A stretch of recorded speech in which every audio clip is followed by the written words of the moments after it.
everybody, and welcome to the Albion Obsessed podcast. We are, of course, again, England obsessed, and we are joined by two very special guests who were lucky enough to be at the stadium.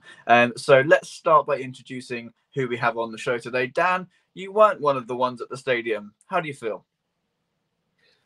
Gutted, really. It was such a great moment to actually miss out on. So, oh well. I got to experience it at home. It was amazing, even just watching it at home. So that's probably a lot better to be there, but it wasn't. Unfortunately, I wasn't lucky enough to get there. No, exactly. As I told you guys on the last podcast, I was literally like a few clicks away from getting a ticket. Gutted, but I won't talk about that anymore because I will actually walk away and just quit life. Cam, you were there. How are you feeling? Are you excited to be back? Yeah, I'm delighted to be back. Thank you for having me again so soon. And yeah, just I can't wait to just talk about what happened because that's the words can't really describe it. How amazing it is, to be honest. I'm a bit lost for words still on it, but I'll try my best. Yeah, I think it's going to be one of those podcasts where we try and express our feelings. No words are going to ever come near to how we feel, but we'll get into that in just a moment. We do have a first appearance for Sam, who has actually got more clean sheets against Crystal Palace than self-proclaimed world-class goalkeeper Matty Ryan. So Sam, tell us a bit about that first of all. How have you got 2 clean sheets against Crystal Palace? Well, what an intro. Thanks for having me, first of all. Yeah, a bit of a funny story, nice fun fact to celebrate, I guess. So growing up, played a lot of football, not actually as a goalkeeper, weirdly enough. And summer tournaments growing up, you're talking, your youth squads, etc. When there actually were girls' teams, that's a point for later on, I guess. But can't remember the year, but summer tournament, and we played them one year, and we won 1-0. Wasn't playing for Brighton, unfortunately. It's like my little local team, but still getting a victory over the Palace. Brilliant. And then the next summer, we had a summer tournament against them. And I'm generally like a centre mid or centre back, right back sort of position. Used to fancy myself as an Anthony Knockaert, Solly March sort of winger back in the day, but better placed in defence like a Millie Bright these days. And in group stage of our summer tournament, in our first game, our goalie got injured with a knee injury. And it was who will volunteer to go and goal. And I thought, I'll do it. And next game was against Crystal Palace. And we won 1-0, kept clean sheet there. And then we got through to the quarters and the semis. And in the semi-final, we had Palace again. And we won that game 2-0, got through to the final. Unfortunately, lost the final on penalties. But 2 clean sheets against the Palace. Cannot complain. And more clean sheets than Matty Ryan. Nice little bragging point there. Well, happy days. As we say, self-proclaimed world-class goalkeeper. Sam, you could take that title as well. World-class goalkeeper. As you know from listening... Exactly. As you know from listening to the podcast, we do ask our new guest 3 questions. So the first question is, do you remember your first Brighton and Hove Albion football match, and who was it against? I had to really think about this earlier. I mean, obviously, you've probably seen from my Twitter recently, my experiences of football with my family have been mixed over the years. So my first Albion game, my first game wasn't an Albion game. My first Albion game was actually with the football team that I was just talking about, who I was playing for. And they did little trips out of the club to go see different teams. And must have been 99, I want to say 98, 99. And it was a League Cup game against Gillingham at the Wibden. And we lost 2-0. And didn't play brilliant that day, and I think it was an own goal, which started the proceedings. But I still love my football, fell in love with the beautiful game all over again, and just thought I want to go back as much as possible. Fair enough. And what a Brighton and Hove Albion way to get introduced to the club, losing 2-0 to Gillingham, who we ground shared with not that long ago in a cup game. So, yeah. falling in love with Brighton in the right way. And over the years, who's been your favourite or standout player for the Albion? It's really hard to pinpoint just like one or two. I think, we've all had different players growing up who've resonated with us. Donkey's got to be up there, the one-man show. And, if you discount like loan spells and things, Solly March being a local lad, he's highly underrated. Really big fan of him. Murray, Knockaert. I couldn't pinpoint one, but I guess those four, obviously, they were a big part of our promotion squad as well. I know it goes way back before that, but I'd have to say Donkey, from Withdean to Wembley and beyond. Got to be Donkey. Yeah, that is probably one of the toughest questions. And to be honest, I'm glad that I've never had to answer it. And I'm not going to answer it now, Dan, if you're thinking of asking me. And we all love a football shirt. You're wearing a wonderful football shirt at the moment, probably one of my favourites that's ever been. I know it's a pre-match shirt. But talking Albion, what is your favourite Albion shirt over the years? Oh. So if you gave me in my lifetime sort of thing, I'd have, and be looking at photos, I'd have to say our sort of away kit from 91-92 season, which was like the Chewits sort of kind of colour. Branding sort of colour, absolutely love that.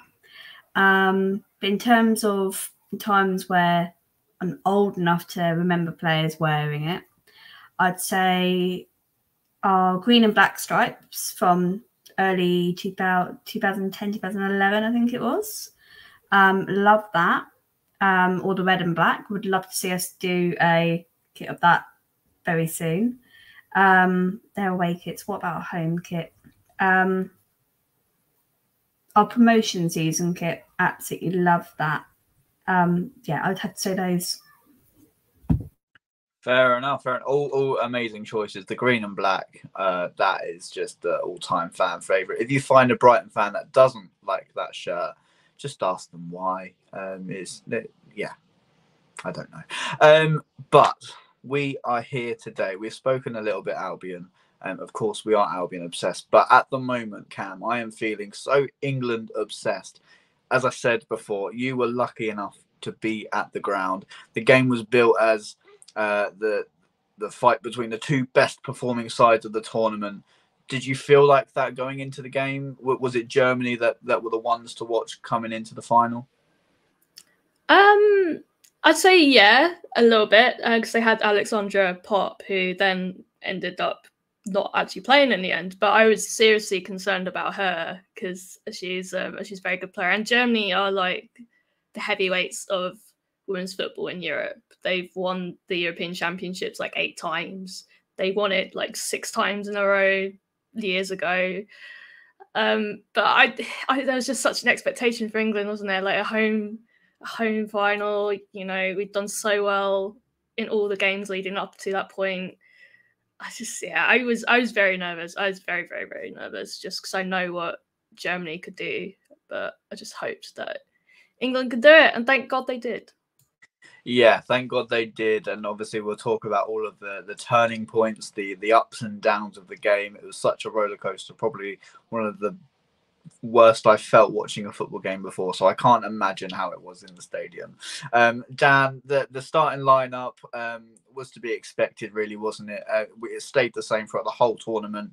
There's been calls, obviously, with substitutes coming on and performing really well, like Russo, Toon, whether they might edge their way into the side. But Sarina Weigmann staying true to the team that she's picked all along.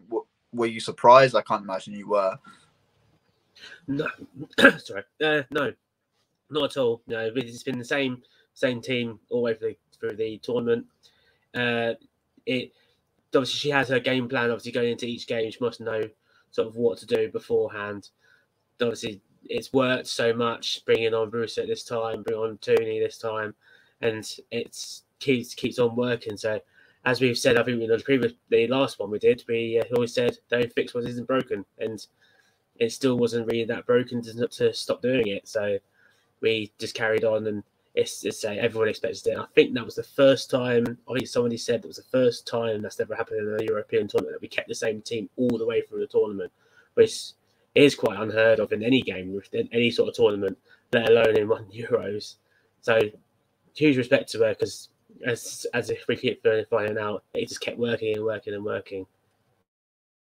Now, Sam, this is a question a little bit away from the talking points that I sent to you guys, but just staying on the topic of the team, do we maybe run the risk of being found out with our starters and then our finishers? Will people just work out that we're going to run people ragged for 60 minutes and then bring on, as we say, our finishers and Russo, Toon, and people like that? Are you worried at all that tactical side of things will come into play in the future, or do you have full faith? That's a really, really good question. I think you've always got to have that side where you think, you can be a bit skeptical and think, oh, they're not going to know our game plan, do this. And I think, going back to if I use an Albion example, for instance, I think going back to Potter's first season after we had that big 3-0 victory against Watford, there would, the Telegraph were posting photos of like tactical insights about all the triangles and Graham Potter's gameplay and how Albion would be found out. And I guess with the nature of the game these days, in the last 10, 15 years, and even beyond that, the tactical analysis has really grown. There's specific performance analysis for passing, for tackles.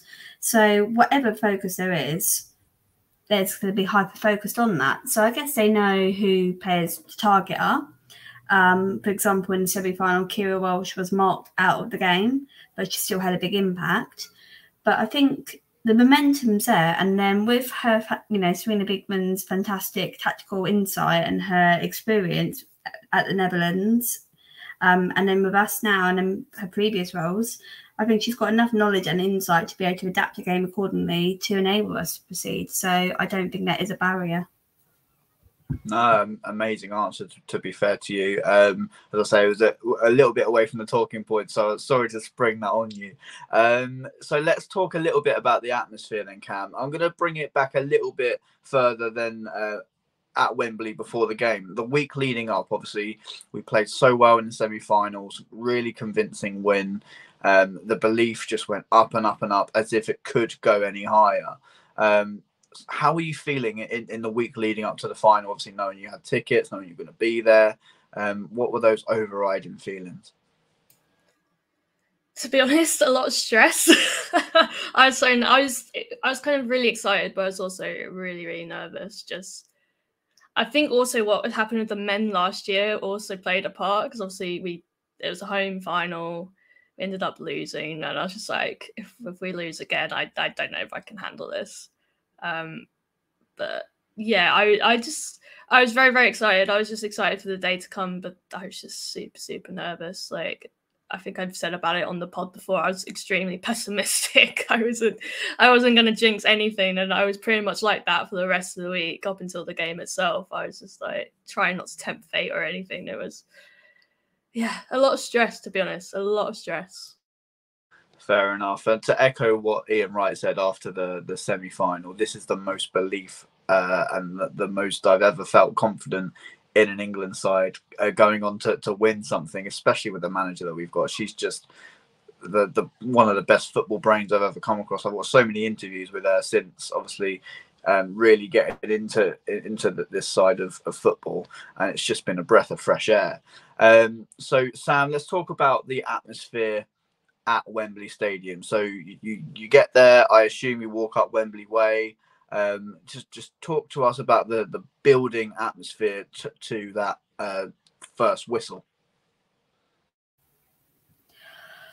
Wow. Getting off the tube and walking up Wembley Way, there's a big buzz, there's sense of something exciting is going to happen. I mean, yes, England are playing in a major tournament, home finals, very exciting, but I think the belief that actually we can do something here was there. A very family atmosphere as well. I mean, I went to the Euros last year and then this year, and in comparison, wow. I think, it's the next point is kind of a different talking point for another day, or perhaps later on. Women's, men's comparison football, probably a lot of flack for that. But the sense of anticipation, people are excited, there's a buzz, people just conversing with their families or just other football fans, just getting in the mood, talking to people. I mean, when I go to away games or home games, as I've said to all of you before, I'm 9 times out of 10 on my own. So I just strike up a conversation, and you see lots of little children. For me, I've seen lots of little girls getting really excited about seeing their heroes playing football, which I found really quite in awe of. Like, I was really excited for them, and there was a big sense of belief, a lot of nervous atmosphere as well. But I think some fans who'd had quite a bit to drink as well was sort of generating the atmosphere. But there was a big buzz of excitement. And as you got close to the stadium, there were different pop-ups happening, bands, dancing, music generating, people singing Sweet Caroline and 3 lines on the shirt. And I think that just helped build that buzz and continue that good atmosphere. Yeah, what I found from this tournament, it's really helped me rekindle the love for football that I felt when I was a young boy. Like, as you say, being in awe of these players. When I went to that quarter final and I saw the likes of Beth Mead, Millie Bright play, and it took me back to being that 8-year-old looking at footballers and going, these people are just utterly incredible. And Dan, how has it made you feel? Obviously, I know you followed the women's game for a long time, but did you get that sense that people were falling in love with the game in a completely different way, or just all over again? I think people have got a newfound respect for women's football, because a lot of times it was just like, I would say I'd go into a women's game and not a lot of people would be there, and just like, because I remember when it first was at Lancing, you'd get maybe a few hundred just obviously turn up. So it'd be all the same sort of people you sort of see there most of the time.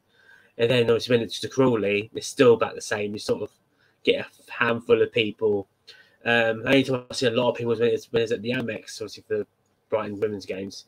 And it sort of shows that obviously that appetite is there. But obviously not a lot of people are interested. Now all of a sudden with this home Euros, obviously we're seeing record crowds in each stadium, not just ours, in each stadium, as well as Wembley holding the biggest final in a men's and women's Euros, both of them, which is a surprise to me, because I would have thought men would have had not basically about the same. But to hear that they've got the most is surprising for me. But it shows there is there, and now people will realise actually these women are amazing at football. I want to go and see that, and I've seen that ripple happen, and obviously I saw some stats that we released today. Like, was it 200% more interest in women's football, which is incredible. Considering, like, as I say, I first went in, there'd be so little people there, and obviously people that aren't really that interested. To now, people who might actually get a massive crowd, even at Crawley, by the looks of it as well, which is brilliant, not just for Brighton and Crawley or whatever. It'd be good for them to see a nice patched stadium to perform in front of, and just obviously have that belief again. Obviously, hope to see more kids come out and join their local teams. And because I know my hometown team is looking for under 14s, which I retweeted on Twitter. I'm really hoping that this now is going to build up for the next generation of Lionesses, even not men's team as well, to sort of go, right, I can do this too, especially for the girls, and hopefully see a lot more of them in the Lionesses squad maybe in the next 10, 20 years, and do this all over again and have this all happen again. Exactly. Unbelievably well said, Dan. You smacked the nail on the head on so many points there, so many points that we are going to talk about in a little bit more detail in just a minute. But let's talk first whistle then, Cam. Kick off. First 20 minutes, it looked like we probably had the edge. I know there's a few Ellen White chances. I think Lucy Bronze was denied with another header, so she could have got another goal this tournament. Did you feel like we had the edge those first 20 minutes? Yeah, I think it was fairly even, but I think we probably just edged it. As you said, Ellen White had a couple of really good chances. I kind of thought from the kickoff it was clear that Germany were missing Pop up front. They were kind of putting it forward, but they didn't really have the options like to start with. I think as they got more into the game, they settled and they managed to find a way of not having, their big centre forward there. But it was definitely evident from the start that they were probably missing her a little bit. And I think we were probably trying to capitalise on that. And it's a shame that, I would have loved Ellen White to have gotten a goal. You can see how much it meant to her, like when we won in the semi-final and then at the end of the game, which I'm sure we'll go into. But yeah, it definitely felt at the start of the first half that we were having the edge over Germany for sure. And yeah, luckily it didn't come back to bite us, so we didn't capitalise on those chances. No, exactly. Obviously, a team as successful as Germany were always going to grow into the game. Serial winners, as you already mentioned, Cam. So, obviously, at the end of the first half, we'd probably say that Germany ended that first half the better side, Sam. I remember most notably a Leah Williamson clearance on the line from a corner. How were the nerves going into half time then? Obviously, as I say, Germany grew back into the game. What were you thinking?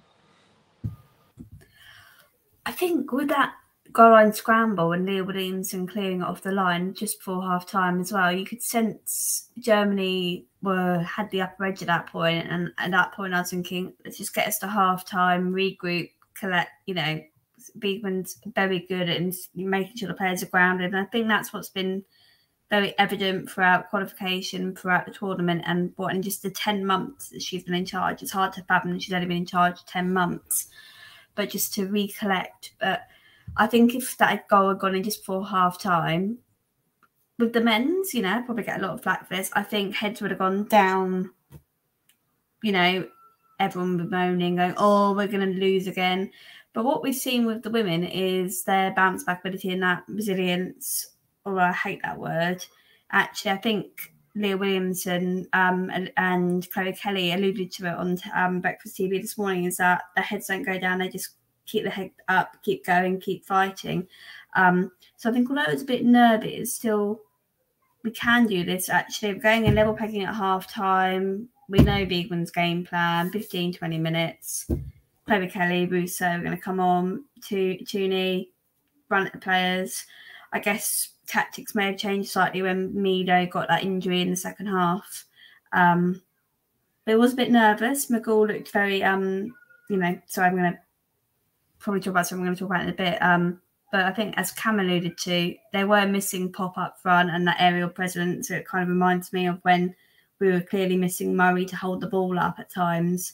Sorry, I kind of went off on a tangent then, diverted, so I apologise. No, absolutely not. As you probably know, on this podcast, Tom goes off on tangents all the time. Tom's going to be listening to this, so he's going to absolutely love that tangent. So, fair play to you, Sam. Keeping the spirit of this podcast up. Dan, as Sam mentioned, obviously, what these girls have shown throughout this tournament is their heads don't go down. Obviously, we saw the quarterfinal with the Amex. You were there. Cam, was you at the quarterfinal? Can't remember. Yeah. You were. Was. But obviously Spain taking the lead, as you say, Sam. The heads in the men's game and how toxic that the atmosphere can get if you do go behind. It can just completely kill you off. But the support and the atmosphere in amongst the squad, in amongst the supporters, Dan. Did you have full faith that all of these Germany chances weren't gonna hinder us, and we were gonna come out in that second half and just fight for that opening goal? Yeah, we can see that their heads don't really drop. We say with the quarterfinals it is a massive example whereas Spain really could have won that game on any given day. They could have just won that game, and we would not have had any chance. But unfortunately we did, and obviously then we got to the final we can now talk about and relish in. The Germany chances, but they live to regret, because really a lot of times they were sort of getting into the game, sort of finding chances and starting to get more on target, and it did start to get a bit worrying, because obviously we used to say we had flashbacks to basically last summer, and to say, oh, you know, it's going to happen to us again. We're going to have it snatched away from us, face to something we have no control over. And obviously, as well, I was thinking to myself, we had a penalty shootout this tournament, and then thank God it didn't get to that point either, which we get to as well. Yeah, exactly that. And we mentioned the quarterfinal, and we looked like it might be curtains for us. Spain would perform so well, incredibly set up side, I have to say.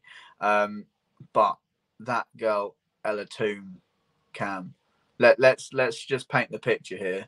In the final, Keira Walsh with a ball out of space, just the one of the best through balls I've ever seen. And who's on the end of it, Cam? Talk us through that goal. Toone. Oh, it's just class, honestly. Like that. Keira Walsh has been excellent this tournament, by the way. She's been absolutely outstanding, and it's because she's just sat in that holding role so well and like just nullified all the threat, and then she comes out with something like that. It like threads the needle perfectly to Ella Toone. And I tell you what, for a youngster to have that much composure, to take the ball on in front of 87,000 people in a major tournament final, to have the composure to then chip the keeper, it's just unbelievable. It was such a good goal, and she really deserved it. Like her buddy Ruscio were amazing whenever they came on the pitch. You know, they were the super subs throughout the tournament, and she thoroughly deserved that goal. And honestly, everything about that goal was just filth, absolute filth. Yeah, we've had a few decent goals this tournament, and maybe at the end I might ask each of you if you can pick out one goal for me as your England goal of the tournament. So get thinking, because I will be asking the question. Sam, you predicted the goal. You got a nice temporary tattoo. Talk us through that. We love a chip, so go on. So walking down Wembley Way, they had different pop-ups, and they had a Just Eat sponsored thing. And I was looking somewhere to get my face painted. I was trying to get some flags, but couldn't find any. And I didn't want to buy any face paint. They had these temporary tattoos. And I thought, why not? You know, I've got permanent ones. Little temporary tattoo of 2 to 3 days would be nice. And they were all different football themed ones. And one of them was like Chip the Keeper. And it had the words, and it had some little fries and a football on it with like a little rocket underneath it. And I thought, gotta go for that one. In all of, you know, Frank Kirby's lob in one of the previous games. And I thought, can build something, you know. If we win with a chip goal, I predicted that all day long. And then when it happened, I was like, I should have put a bet on that one. No, exactly. And what a way to open the scoring. But it was obviously always evident that Germany were going to try and push their way back into the game. I was a little bit frustrated. I don't know if you guys have watched the game back, but the commentators just seem to be getting on the girls' back a little bit, saying, oh, we're losing our concentration. But for me, it's always going to be the case that if we go ahead, of course, Germany are going to throw everything at it. And Dan, eventually they did get their goal through McGall, I believe it was. It to be fair to her, it was an exquisite finish and came a little bit out of nowhere. I didn't expect her to finish it like that. So was it coming? Did you expect that? And did you expect us to fight back after? So you really sort of expect it when they're a team like, obviously Germany have done so well in major tournaments and in finals. So I think they said they were unbeaten in finals. So they would have to obviously know to fight back sometimes. And it had been coming, I think, because a lot of times they were starting to get more dangerous as they come forward. And they say that this literally sort of came in, smashed right in the goal. It was like, oh, okay. We've got a game on our hands now. And obviously then my brain went penalties. I'm like, no, please, I could call out penalties. And Cam, what was the atmosphere like in the stadium then when Germany scored? There was obviously a pocket of Germany fans over in one of the corners. The flags were flying all game, even after the game. I believe the flags were still flying. So fair play to them on that. But yeah, how were the nerves when that goal went in? Did you think that it was going to slip away from us? Yeah, personally, I got very despondent. Just because like we were like 10 minutes away from winning, and Germany scored. I was just like, here we go again. That's it. I was the same as Dan. I was just like, oh yeah, this is going to penalties now. For some reason, I just didn't fathom that we could get another goal. I don't know why. I just got so despondent. And I think around the, I don't think the atmosphere was too affected. Obviously, it went a little flat when Germany scored because, as you say, it was a largely English crowd. There was a pocket of German fans in a corner. I couldn't really hear them for where I was. To be fair, I was right up in the heavens, and they were down at the bottom. But then, to be fair, the crowd, I think they kept the girls going. They really got behind the team again, and particularly going into extra time, it's kind of, I think it helped the team get that final push. But as you guys are saying, the girls have shown this tournament that they don't give up. And whilst my head suddenly went down, theirs didn't, and fair play to them. Yeah, and that's the one thing that I've absolutely adored from this tournament is the support for the team.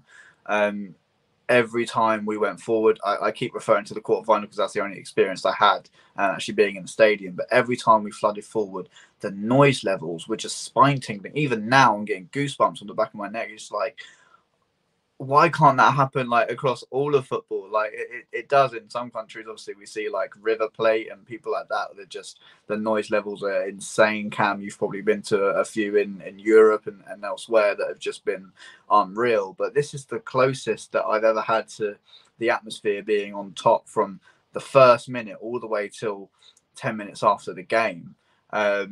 So Sam, how was that in the stadium, and the noise levels ramping up every set piece with the clappers? They were just urging the team to get back into the game. Absolutely, yeah. I think after that equaliser went in, I think there was a level of despondency around the ground, and a few little collective groans here and there as you get at club football, and a certain stadium that we all know and love. But I guess, they say the roar of the lion, but I don't know if Cam will agree. Obviously, you guys, from your experiences at the group games and the quarterfinal games, there was a literal roar from the crowd getting behind the girls. As soon as that ball was back at the centre spot before kickoff, there was a big roar to get behind the girls. And I know Chloe Kelly was really trying to give her some oomph as well every time she was on the corner, just try and generate that noise and really get the team going and get the crowd going as well. And there was still that sense that, yes, this is possible. Let's get behind them. We're outnumbering the Germans. Their support was phenomenal, throughout. So fair play to them. Yeah. No, perfectly said. And Dan, you mentioned already, for the second time in the space of a year, we went to extra time. You were getting an urge of deja vu. Were you thinking penalties? If you were thinking penalties, did you think that we could beat the Germans on penalties, who just never seem to lose? It just sort of felt like it was going to be a repeat to me. I was just thinking, we're going to get to penalties, and I don't think I could take that again. Just having to sit there and go, got to penalties again, and then just lose out. Unfortunately, I'd just be like, nah, this is not me done. Let's be done. Because I did that during the last Euros. So basically, when one of the penalty takers come up, I was like, he's a normal penalty taker for his club. That's it. It's done. I walked out, and luckily I wasn't going to say, but we're not talking about that one. We're talking about the one we actually won. But yeah, when it come to extra time, I was thinking the legs are going to get tired.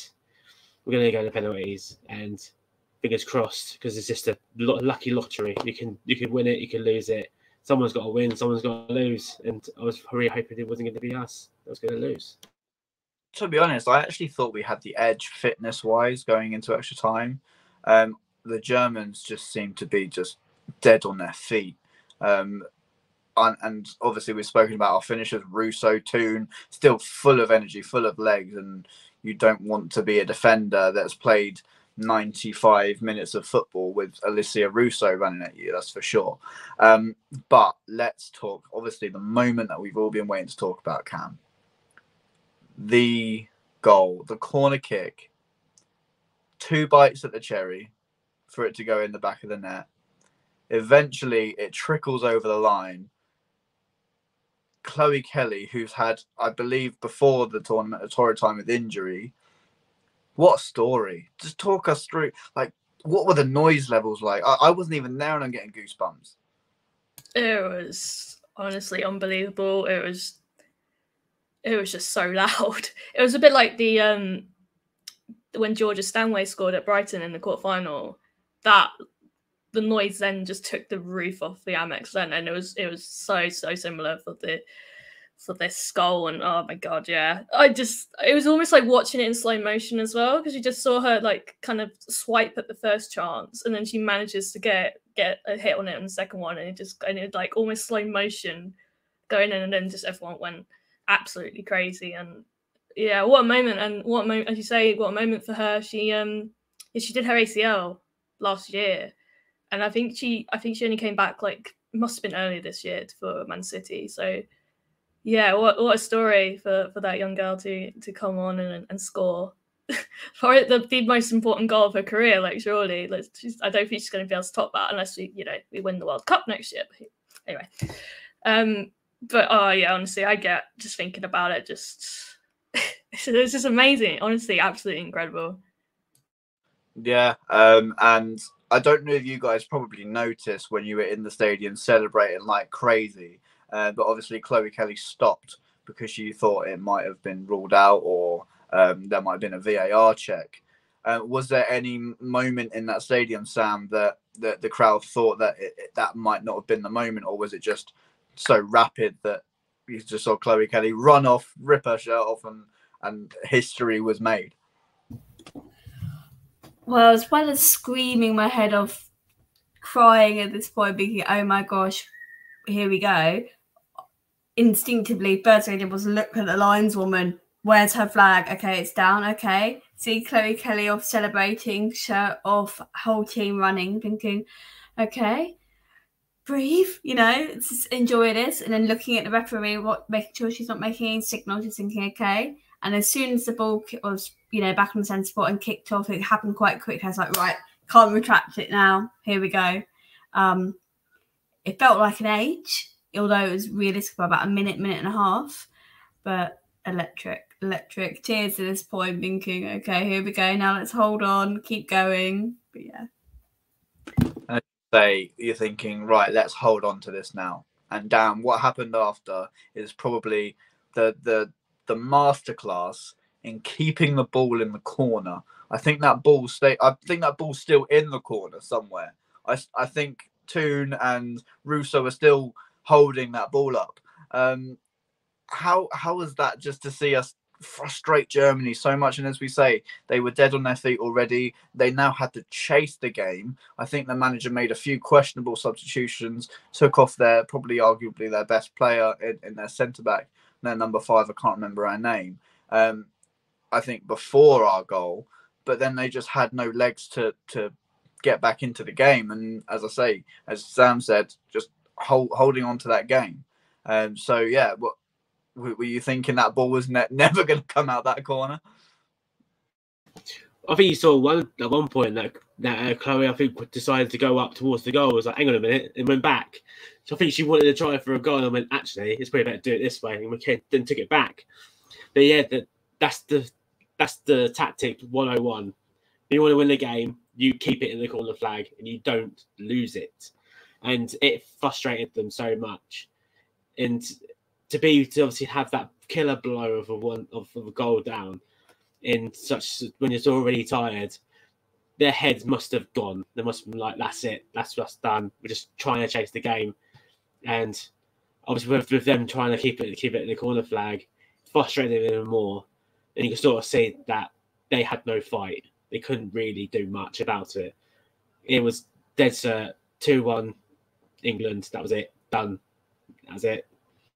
Yeah, exactly that. And the waiting for that final whistle, Cam, inside the stadium when we're just keeping that ball in the corner, and finally, after what felt like an hour of doing that, the final whistle comes, and England have won their first major trophy in 56 years. It's the girls who bring it home. We joked about it before we started recording the last podcast, Cam. We're trying to get you to sing "It's Coming Home." It is home now, and the people that were banned the last time we won a major tournament, they're the ones that do it. Just sum up your feelings and like how proud of the women's game you are. God, I'll try to get through this without crying.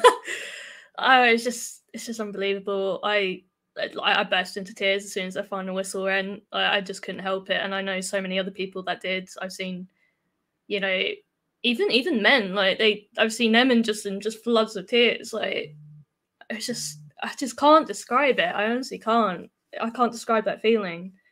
But as you say, like I think it means so much more because it is the women's side that have done it.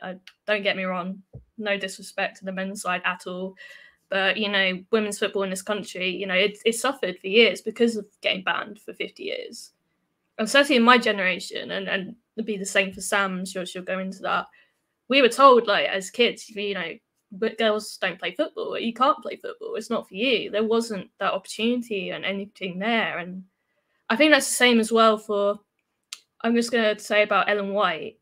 I saw this newspaper article, I don't know if you guys have seen that, of when she was like 9 and she was told that she was banned from playing in like a boys' league. And now she's now a European champion. It's crazy. And that's like, I think that's why it means so much, because for some of those players as well, they had to go through all that. It's not just, you know, the fans and stuff. It's them as well. And it's saying, and yeah, it's just unbelievable. Honestly, it's incredible, and it means honestly so much. And yeah, I'm getting teary again now, so I'm going to shut up.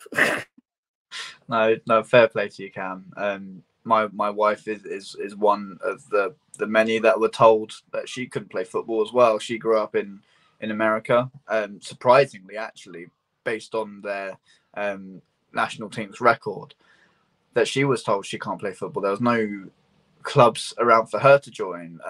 No, you're going to play with your brother. You're going to play on the street. You don't get any academy that the men get and the boys get. It's just so inspiring to see what they've achieved. And as Alex Scott always mentions at the end, #who cares? 87,000, Sam. 87,000, just over, at that stadium, which is, as Dan mentioned, a record for any European competition. Just sum up how that makes you feel and what that means to you as one of the people that were told you're not allowed to like football. 87,000 at the ground, 17.4 million people on TV, plus a further 5 million online.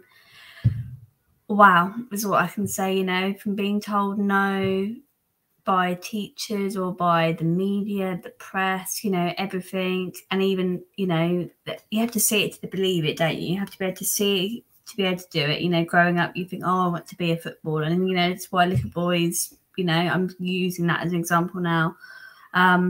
They could see their, you know, their Beckhams, their Ronaldos, Messi's, Zidane's, etc. Even before that. But, you know, for me, growing up, yes, I idolised a lot of the men, you know, from Brighton and other teams as well. But I really aspired to be like Faye White, Rachel Yankee, Casey Stoney, Kelly Smith, bloody phenomenal player, absolutely outstanding.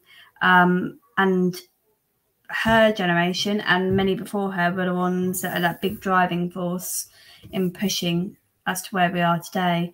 So to see that success and just hope that that momentum continues, it doesn't plateau, it would just be spectacular. I think, obviously, I had to watch the coverage back Monday, after I got back on Sunday night. And I think Gabby Logan's at the end, you know, an ode to 1966. They think it's all over. No, it's wrong. It's just the beginning. And I think this is just a platform to continue it, you know, hashtag who cares? Everyone cares. Exactly that.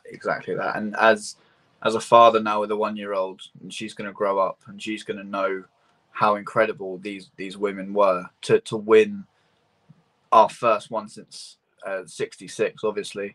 And she's going to be of the age when, you know, Chloe Kelly's coming through into her prime, Ella Toon's coming to her prime. They're going to be the players that she's going to look at and say, I want to be Ella Toon. I want to be Alessia Russo. And I'm going to tell her, you can be. There is nothing in your way to stop you from becoming a lioness. And those are the dreams that have to be realized now. And as you say, this momentum has to carry on. It absolutely has to. And if there's anything that people can get involved in, whether it be volunteering, whether it be taking your daughter to her first ever football club trial, or even taking her down the park to kick the ball around with you. Those moments are so important. I remember those moments as a young boy with my dad, with my granddad, and those were the moments that made me fall in love with football, made me want to play football. Obviously, I never pursued it, but there were so many options for me to do that, and I feel so awful that I never did, because those were taken away from you guys, and that has to change now, and that will change.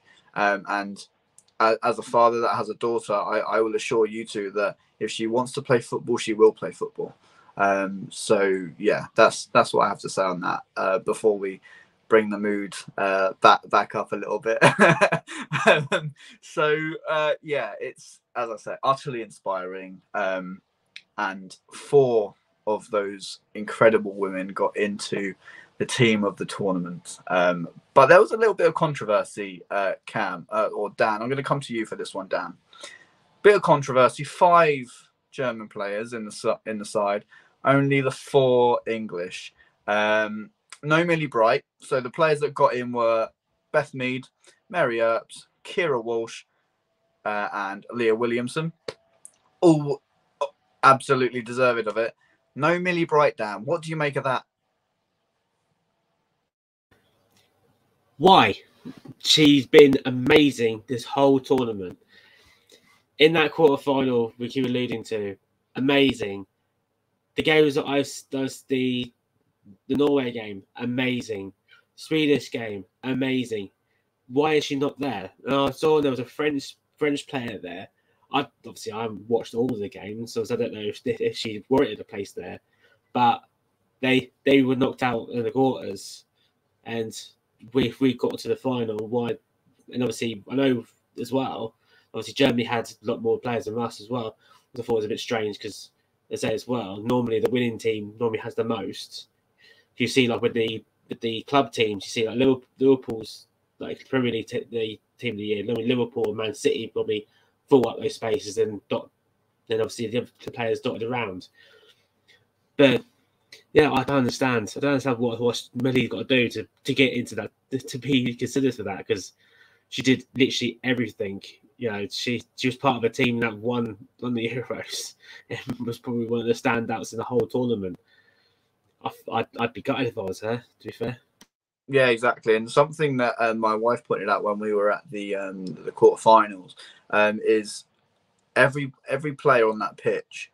Obviously, they look at Leah Williamson because she's a captain, but behind her, that everyone's relying on Millie Bright to be composed, and it's Millie Bright that tells people to calm down, and Millie Bright that's ordering the back line the whole time. And she's my wife said to me, "Oh, she's carried that team. She's so hence that because she's been carrying this team." Are we a bit biased, Cam? I think our whole back line could have been in that team of the season. We conceded 2 goals the whole tournament. We won 8-0 in one of our games. We've scored 6,000 goals, I think. So are we being biased, or do they really deserve that place? No, I did think Millie Bright should be there. in recent years, I think she's been a bit inconsistent, but this tournament, throughout the whole thing, she was outstanding. She's really just taken the game to that next level. I think all the backline did a good job, to be fair. I think Lucy Bronze, as class as she is, I think she was a little bit hit and miss at times. So I'm not surprised that she didn't make it. But yeah, full credit to Liam Williamson. You know, her first tournament as captain, she was outstanding, honestly, and she speaks so well. You listen to her interviews since, and like, while she might have been a little bit hungover, like, she still speaks so well. She's such a role model to everyone. And yeah, I do think it's a little bit unfortunate that Millie Bright isn't there with her. I think certainly at least she should have been named in the team of the year. But yeah, congrats to all the ladies that were. Yeah, definitely. And I think it goes without saying, we have to mention that the woman behind the team and the team behind the team, what an incredible job they've done. And Sam, I don't think there was an official announcement of the manager or coach of the tournament, but surely it had to be Serena Weigman. Sorry, technical difficulty there. No, absolutely. I think you got it spot on there, mate. You know, if anyone else had won, their manager would be manager of the tournament. But it might be, you know, without even being biased, you know, tactically, she's astute, got the job done, and very measured throughout. Didn't get us overexcited. You know, 1-1-0. She said, yep, 1-1-0. It's 3 points. On to the next one. A bit Graham Potter-esque almost, I guess. But very measured and passionate about her football as well. But for me, definitely coach of the tournament. You know, I'd love to see, you know, where she goes next. Hopefully after a caravan holiday where they're talking about they'll extend her contract beyond 2025 and go from there. But if I can quickly just say something about Millie Bright as well, if that's all right. Criminally underrated, I think, as Cam alluded to, she's been a bit inconsistent in the last couple of years through, like, She Believes Cup and the Worlds. I think what we've got to remember is she's been part of that ever-present back line, which has been over the last 7 or 8 years made up of Demi Stokes often, Alex Greenwood, Lucy Bronze right back, and then Steph Houghton at centre-back. And Steph Houghton missed a large portion of the season, slowly made it back, and then it was controversial that she was left out. But in my honest opinion, I think she's going to struggle to get back in the team now, based on how Leah Williamson and Millie Bright have formed that partnership. Williamson plays that position and then a little bit further forward for Arsenal. But I think she's made a bloody good staking claim to be there, and obviously just placed Steph as captain as well. But Millie Bright, criminally underrated, and as you both alluded to, was that leader as well on the pitch. You know, if Leah wasn't there, she was getting behind the girls, arm around them, right, come on, let's get up and go. And what I did notice was her and a few others actually went over to console the German players after as well, which I thought shows true leadership. Yeah, exactly. There's so many people that you could shout for captain in that side. And that's just such a good thing to have. As you say, there's leaders all over the pitch. And you're leading from the left, the right, up front, through the back from Mary Earps. So, yeah, it's been so refreshing and so incredible to watch this team. So, Dan, obviously looking ahead then, the WSL's coming back. As we've already mentioned, 247% more season tickets have been sold by the Albion women, which is phenomenal numbers. Will you yourself be going to more WSL games as a result of this tournament?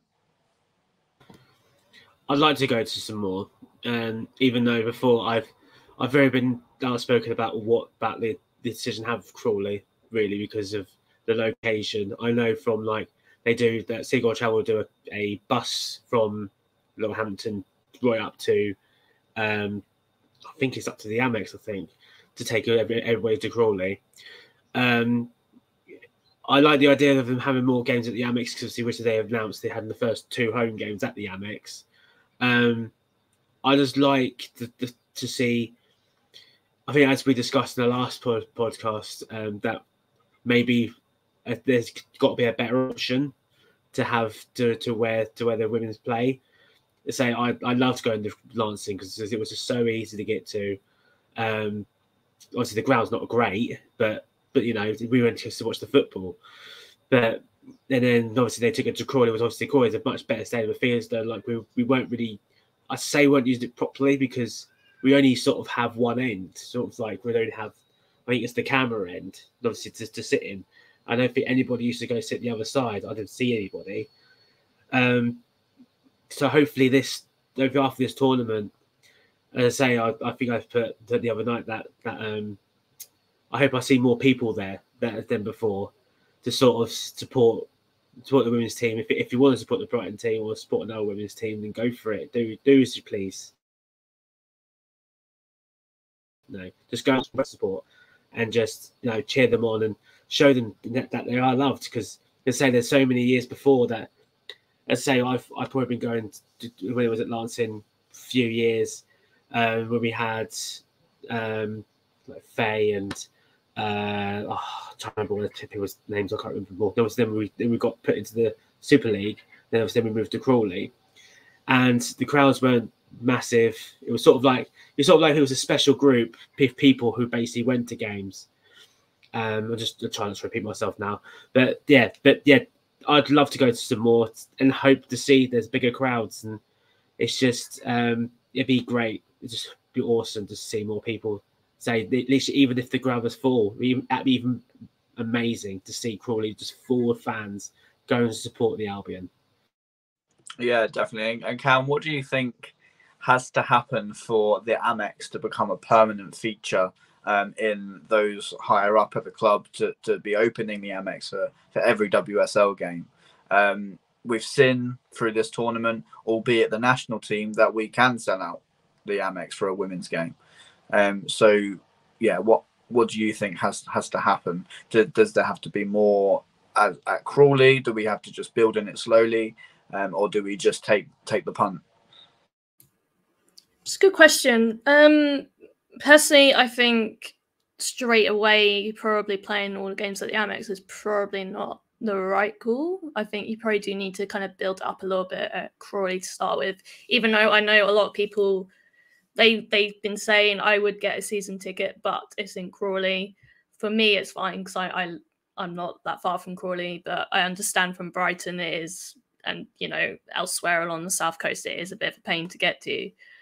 But I think personally the club probably won't do it until they see those attendances at Crawley go up. Just from a logical view here, as much as I'd love all the games to be at the Amex this season, I can't see it happening, unfortunately. But hopefully I could be proved wrong. I'd love to be proved wrong, and hope. It's been amazing news about season tickets, how much they've gone up just within the last couple of days. It's crazy, and it's so fantastic to see, and hopefully that keeps going.